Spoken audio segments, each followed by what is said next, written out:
from my Jesus, love the Nicolaitans, the doctrine and the deed. Revelation 2:6.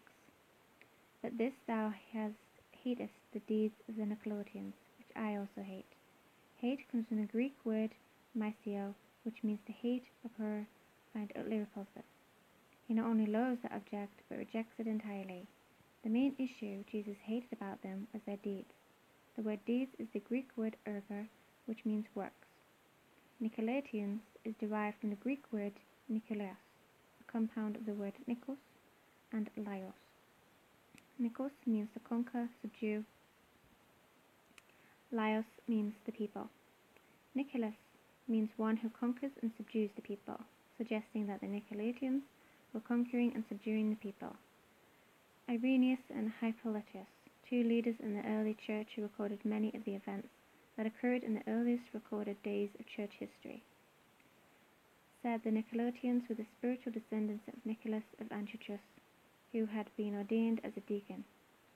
In Acts 6:5, and the saying pleased the whole multitude, and they chose Stephen, a man full of faith and of the Holy Spirit, and Philip, and Prochorus, and Nicanor, and Timon, and Parmenius, and Nicolas, a proselyte of Antiochus. He was a proselyte, means that he was not born a Jew, but converted from paganism to Judaism. Then he experienced a second conversion, turning from Judaism to Christianity. He came from paganism and had deep pagan roots.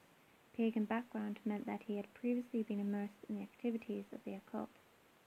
According to the writings of the early church leaders, Nicolas taught a doctrine of compromise, implying that total separation between Christianity and the practice of occultism, paganism, was not essential.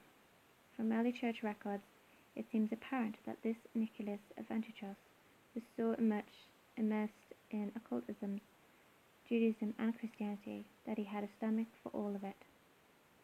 He had no problem intermingling these belief systems in various concoctions, and saw no reason why believers couldn't continue to fellowship with those still immersed in the black magic of the Roman Empire and its countless mystery cults. Occultism was a major force that warred against the early church in Ephesus. The primary pagan religion was the worship of Diana, Artemis. There were many forms of adultery in Ephesus, but this was the primary object of occult worship in that city. In Pergamos, there was numerous dark and sinister forms of occultism, causing Pergamos to be one of the wicked cities in the history of the ancient world. Believers were lambasted and persecuted fiercely by adherents of pagan religions, forced to contend with paganism on a level far beyond all of the cities. It was very hard for believers to live separately from all the activities of paganism, because its religions were the center of life in these cities. Slipping in and out of paganism would have been very easy for young and weak believers to do, since most of their family and friends were still pagans. A converted Gentile would have found it very difficult to stay away from all pagan influence. Significant that the deeds and doctrines of the Nicolaitans are only mentioned in connection with the churches in these two occult and pagan cities.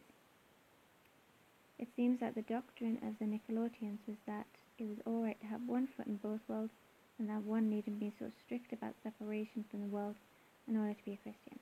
This doctrine of the Nicolaitans that Jesus hated, it led to a weak version of Christianity that was without power and without conviction, a defeated worldly type of Christianity. Nikolaos' deep roots in paganism may have produced in him intolerance for occultism and paganism. Growing up in this perverted spiritual environment may have caused him to view these belief systems as not so damaging or dangerous. This wrong perception would have resulted in a very liberal viewpoint that encouraged people to stay connected to the world. This is what numerous scholars believe about the Nicolaitans. This kind of teaching would result in nothing but total defeat for its followers.